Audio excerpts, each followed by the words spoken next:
Dan Islam sangat terbuka, sangat welcome dengan demokrasi.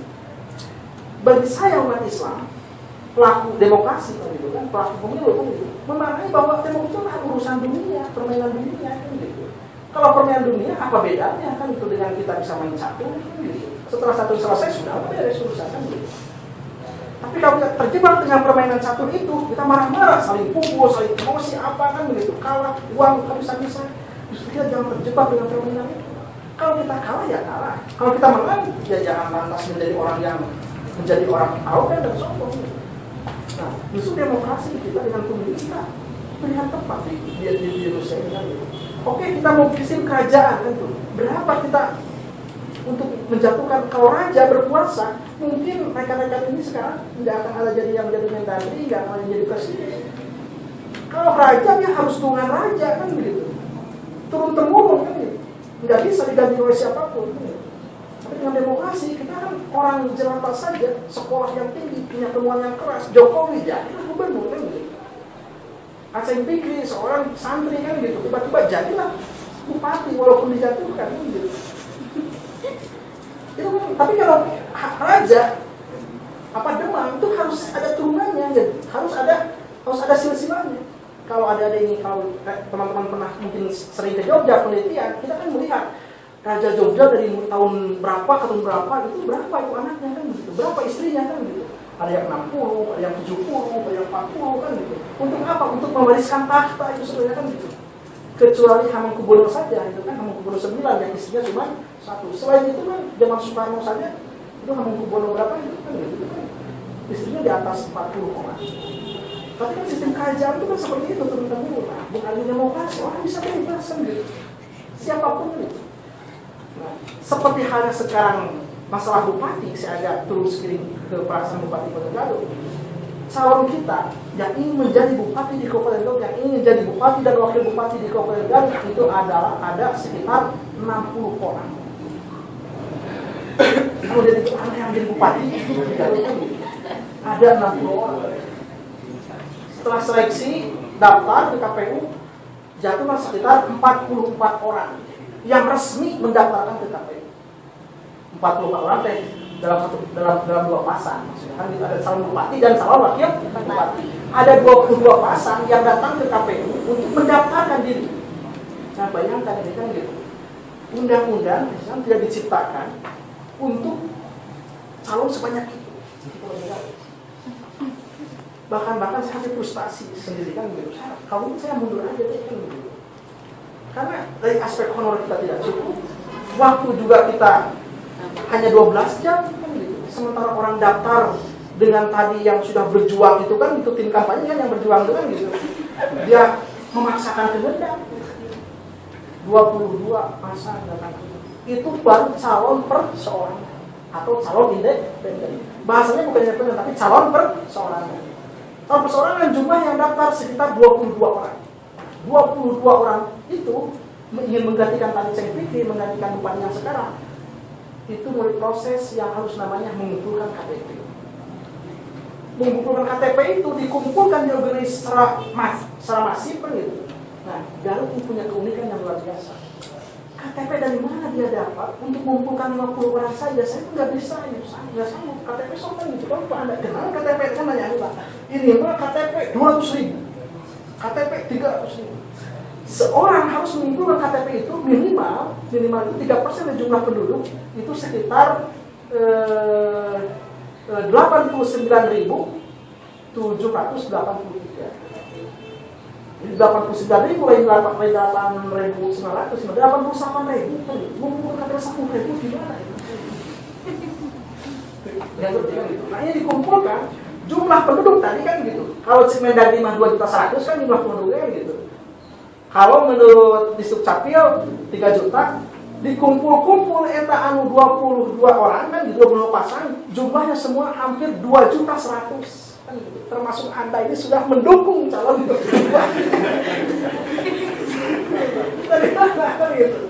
Nah, tetapi undang-undang diberikan celah. Mungkin karakter Garut ini ada karakter domba ya, domba Garut yang apa?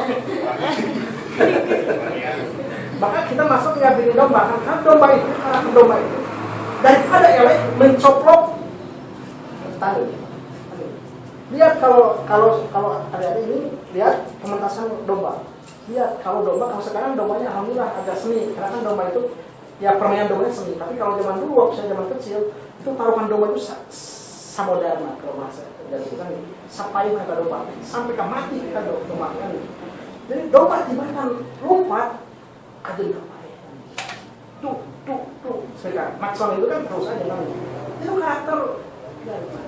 Sehingga salah undang-undang yang memang itu tidak muskil dan mustahil bisa ditepung dengan mengatasi dasar. Ini KPU bayangkan harus menseleksi, harus melakukan verifikasi faktual ke 2 juta. Ini kan udah logis gitu kan. Asumsi kita perseorangan itu hanya 600.000. 600.000 udah logis, tapi kalau 2 juta itu nggak logis. Kita seleksi sampai ke 15 pasang.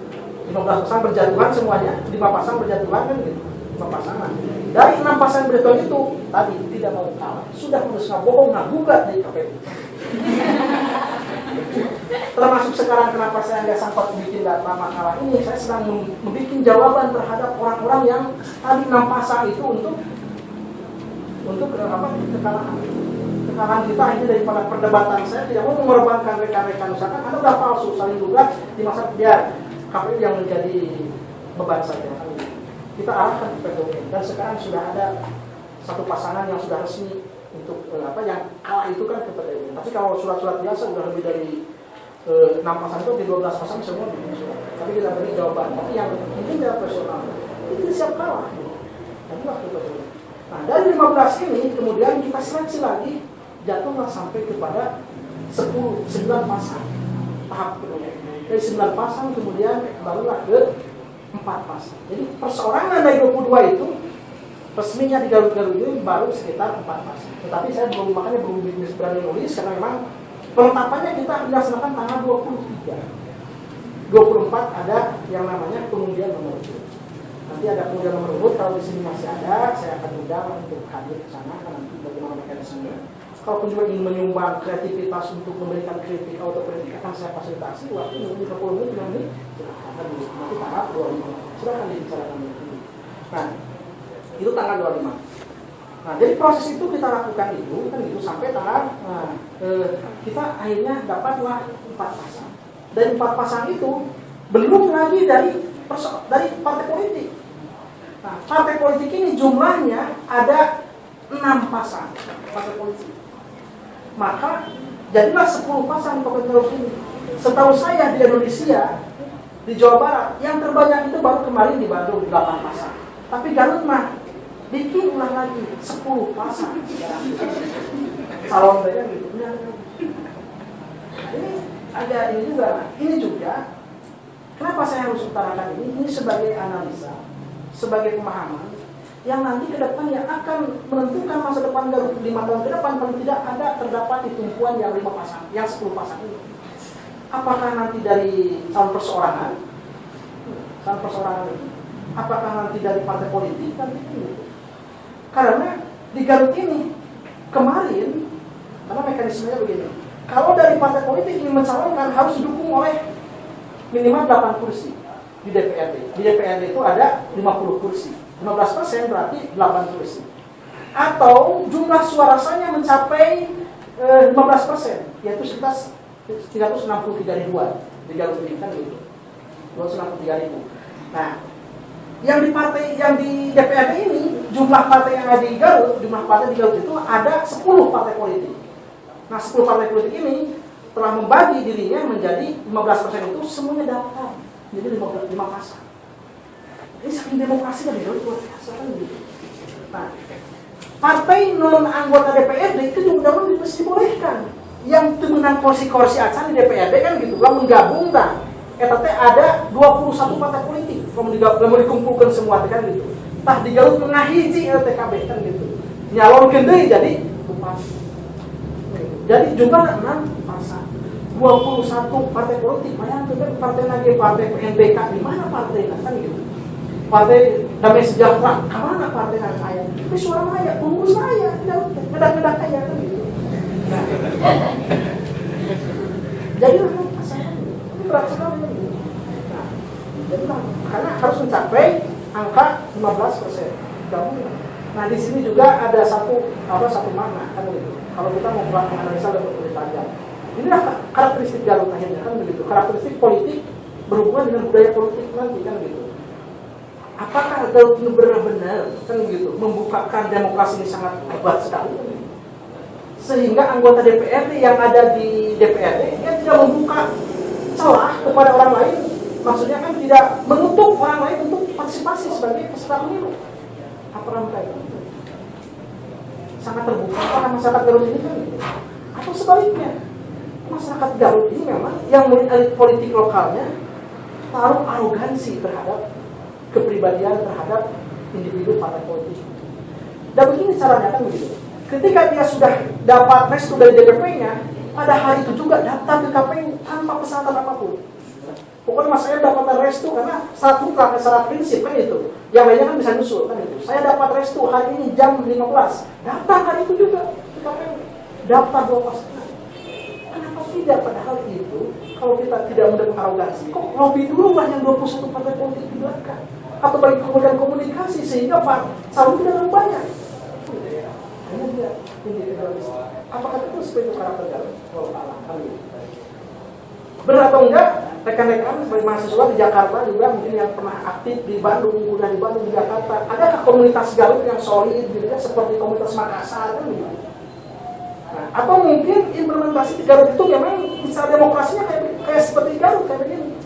Kalau di sini berkumpul orang-orang hebat di sini kan begitu. Kalau di dalam Islam kan, kalau berkumpul di sini maka harus tentukan pemimpinnya. Tidak bisa kan kita berjuang sendiri, karena pemimpinnya. Kumata, duka orang Garut juga karakter keseluruhan. Ketika milih pemimpin semua berkata abdi kesanggung dan berpemimpin. Karena selalu abdi kesanggung dan berpemimpin, semua mau jadi pemimpin kan begitu. Nah, Garut kan begini kalau dibebaskan kayaknya semua ingin jadi pemimpin gitu. Kan begitu. Apakah ini sebuah karakteristik kan? Dan ini menjadi PR besar bagi kita yang mungkin 5 tahun ke depan, 10 tahun ke depan, nanti yang jadi KPU juga rekan-rekan semua, yang jadi anggota DPR, nanti yang jadi bupati juga bisa rekan-rekan ini semua gitu. Dan masyarakat kita sekarang yang 10 pasang itu, yang 20 orang itu, ijazahnya itu hanya satu yang benar-benar dianggap memang qualified sebagai ijazah benar-benar dia sekolah dulu. Yang benar-benar kan serius, sungguh kan gitu. Dari mulai SMP, SD, SMA, kemudian ITB kan gitu, S2-nya di luar negeri, S3-nya lanjutin, itu yang benar-benar hanya beberapa orang, saya nggak banyak kan. Tapi yang lain-lainnya ijazahnya hilang, pakai C kan gitu. Dan usul SMA, dulu menggunakan ijazahnya SMA, diganti dari benar masalah, diganti aku pakai C kan gitu. Nah, tapi undang-undang memberikan peluang kan gitu. Kami mau kuliah di UI, di mana kan itu perjuangan luar biasa kan gitu. Ini jadi bupati pakai C kan gitu. Selesai 1 juta bayar, setahun beres. Apakah kami bisa menghalangi? Nggak bisa juga karena undang-undangnya memberikan celah karena ini wilayah politik. Bagi KPU yang dikatakan apakah palsu atau tidak palsu, pertama kalau paket C itu diterantangan oleh PKBM yang bersangkutan bahwa anak tersebut pernah sekolah sudah selesai. Nah, direkomendasi oleh dinas pendidikannya sudah selesai. Nah, inilah fenomena yang terjadi di Kabupaten Garut sehingga kita walaupun kita berbicara secara konseptual demokrasi yang kita bangun bersama-sama, tapi turunan lokalnya kita sedang transisi untuk menuju kemana. Tapi lantas itu jangan merasa alergi, merasa oh ini nggak benar ini kan gitu, sistem nggak benar kan gitu, nggak benar. Menurut saya juga perkataan itu nggak tepat juga. Kalau teman-teman kita ekstremisan gitu, wah nggak benar ini Islam kan gitu. Nggak benar ini kan demokrasi, ganti aja sama khilafah sama itu juga nggak bisa dijamin kan gitu. Irak pernah hancur kan gitu. Kalau sudah dikategorikan seperti itu, itu dia permainan yang ada. Ini proses demokrasi yang kita bangun dan ini PR kita untuk memberikan pemahaman. Dari mana kita mulai? Dari kita sebagai mahasiswa. Saya tidak menghargai setinggi-tingginya kepada rekan-rekan yang membangun komunitas seperti ini. Kajian-kajian kecil yang nanti menjadi komunitas yang sangat besar dan di Garut ini sangat menjamu komunitas seperti ini. Tetapi belum ada yang fokus titiknya kemana gitu. Ujung-ujungnya berger. Ujung-ujungnya dari proposal. Ujung-ujungnya berapa ini anggaran untuk saya, jangka imah dan kemana-mana. Garut Selatan mau berdiri sekarang kan gitu, ujungnya bergen juga, sampai sekarang malah kalah sama Pangandaran kan begitu. Karena kan bergen juga gitu. Nah, kita ini lumayan fokus. Saya berharap betul kepada kaum intelektual satu muda ini kan, Garut ini lumayan fokus kajian terhadap satu masalah. Di Garut baru ada satu yang memang sudah ada mengarah, yaitu apa? Masyarakat peduli anggaran. Memang dia melakukan kajian anggaran kan dari Musyairah, dikaji semuanya kan begitu. Sampai dia melakukan audit terhadap proses pemerintahan, dia memperoleh rekening koran pemerintahan daerah. Bayangkan dari APBN ke Garut berapa anggaran kemana saja dapat. Ada yang fokus seperti itu. Tapi yang lain-lainnya kan gitu, maaf saja kan gitu. Kita belum ada yang fokus. Nah, mudah-mudahan ini dari kajian sederhana ini menjadi sebuah komunitas yang sangat besar gitu. Sehingga kajian ini melakukan sebuah kontribusi yang sangat berarti. Dan ini juga menjadi spirit bagi saya, bagi KPU kan, untuk menyampaikan informasi-informasi yang nanti apapun nanti saya juga dapat dari misalkan hasil dari kegiatan ini menjadi bagian yang sangat luar biasa, yang sangat berharga.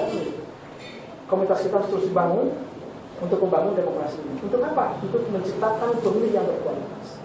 Pemilih yang berkualitas adalah pemilih yang bisa menentukan pilihannya ini adalah yang tepat, yang baik. Berbicara yang tepat yang baik, masyarakat kita sangat banyak, sangat heterogen. Oleh sebab itu kan kita punya kerja keras yang sangat. Kita memikirkan bukan hanya pikiran kita hanya konseptual saja, tapi fakta di lapangan itulah realitas yang terjadi.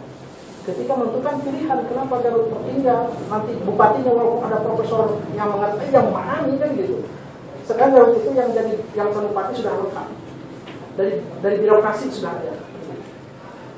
Dan jenderal juga sudah. Jalan ke bintang 1, bayangkan. Bintang 1 itu kan bukan pekerjaan mudah orang mencapai bintang 1 kan gitu. Yang lain di Garut ada kan gitu. Yang doktor juga kan gitu. Urusan luar negeri juga ada kan gitu. Yang pengusaha juga ada. Yang lulusannya sampai ke dokter, sampai lulusannya pakai C yang hilang itu kan gitu. Ada. Ini juga bagian dari kita semua untuk perbaiki kita ke depan. Ini saya mohon maaf bicara ada emosional juga kan gitu, karena memang inilah fakta yang mungkin dipengaruhi oleh kondisi psikologis. Kan gitu. Saya ingin katakan lagi satu lagi kan gitu. Kenapa ini ada proses Pak Diki Chandra mundur, kemudian Pak Aceh Fikri juga mundur, dan sebelumnya Pak Agus Supriyadi mundur karena kasus. Nah, saya ingin katakan bahwa kan gitu, ketika kita melangkah dalam sebuah problem untuk membangun demokrasi dan pemerintahan ini, maka yang namanya budaya politik lebih terjunnya adalah dia harus memahami dirinya, memahami diri itu penting sekali. Kita nggak bisa melangkah kalau tidak memahami kita. Artinya ketegasan itu harus ada. Nah, dari peristiwa Pak Agus seorang jenderal, seorang TNI yang duduk di barat tiap hari, tiba-tiba dia dapat kekayaan yang luar biasa, kan berubah status. Akhirnya dia gunakan bahwa gajinya anu saya, sehingga dia ambillah uang sebanyak-banyaknya, terkenal kasus korupsi. Nggak siap mental, kita nggak siap. Pak Diki Chandra, walaupun dia punya internal yang bagus kan, tetapi aspek pendidikan nggak mencukupi. Aku bisa aja kan, dia hanya lulusan SMA, dia tidak memahami tentang pemerintahan, tidak seperti saudara kan gitu. Tetapi dia hanya memahami bagaimana komunikasi, mengandalkan elektabilitas, mengandalkan popularitas. Akhirnya kan dia nggak bisa apa-apa. Yang ada adalah teror psikologis. Saya pikir juga sama kan gitu. Dia memang sangat moral, tapi dia sangat baik sebenarnya kan gitu. Sangat baik. Dia menerjemahkan Islamnya dalam kehidupan dia sendiri. Saya harus katakan itu kan gitu. Kalau kita bisa jujur kan gitu, ini berasumsi kan gitu. Berapa sih pejabat-pejabat yang perilakunya sama seperti Aceh Fikri? Dia punya istri banyak, tapi dia tidak pernah cerita ke orang lain kan begitu. Kalau ke Pangandaran bawa istri orang sudah selesai, kan gitu. Ke Bali bawa istri orang sudah selesai. Ke Singapura bawa istri sudah selesai. Tapi Aceh Fikri kan gitu. Dia bawa istri dinikahi. Kan dinikahi tidak dibenarkan menurut ketentuan hukum positif, kan gitu. Seorang pejabat nggak boleh menikah kan gitu. Menikah dua, akhirnya kan gitu. Mantan juga nggak siap dia kan gitu. Maka kita tetap bahwa karakter Garut ini adalah karakter psikologisnya harus kuat. Pembangunan psikologis. Pernah mungkin cerita zaman dulu Kita pernah ada cerita guna-guna kan gitu. Santai terlalu kan gitu, pernah dengar kan? Kan gitu. Apakah terjadi sekarang? Bisa lihat, tapi dengan cara yang seperti halnya pernah Hiroshima dan Nagasaki, bukan Hiroshima apa? Jepang kemarin waktu tsunami kan gitu. Ada satu kota tersebut diasingkan oleh penduduknya. Oleh negara tidak boleh mendekati, kan di situ ada hantu. Apa nama hantunya? Hantu radiasi. Sehingga kota itu menjadi mati kan gitu. Benar kan gitu? Zaman dulu janganlah masuk ke tempat ini, kan di sini adalah ada hantu. Seperti itu.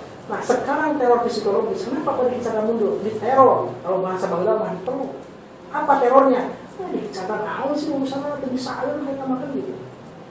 SMA terpukul sekolah kan gitu. Artis menurut artis saya rupa itu di media terus kan gitu. Dibawa habis-habis, di teror psikologis. Gitu. Akhirnya dia minder. Dia cerita ke saya kan, aduh pak saya nggak sanggup nggak kuat kan gitu. Saya nggak bisa apa-apa kan gitu. Nah, teror itu juga yang menjadi problem. Apakah dalam demokrasi ada sebut? Ada teror psikologis. Tadi media massa. Nah, demokrasi dibangun oleh media massa, oleh partai politik, kan gitu. Oke, itu saja. Mungkin hanya sebatas pengantar saja. Ini hanya informasi yang sangat global, yang mungkin agak kemana-mana dan tidak sistematis. Tapi saya menyediakan tulisan sedikit saja. Ini hanya sebatas gambaran sedikit. Kalau ada lagi kesempatan, boleh nanti kita akan susul dengan informasi yang berbeda. Mohon maaf, saya terangkan. Assalamualaikum warahmatullahi wabarakatuh.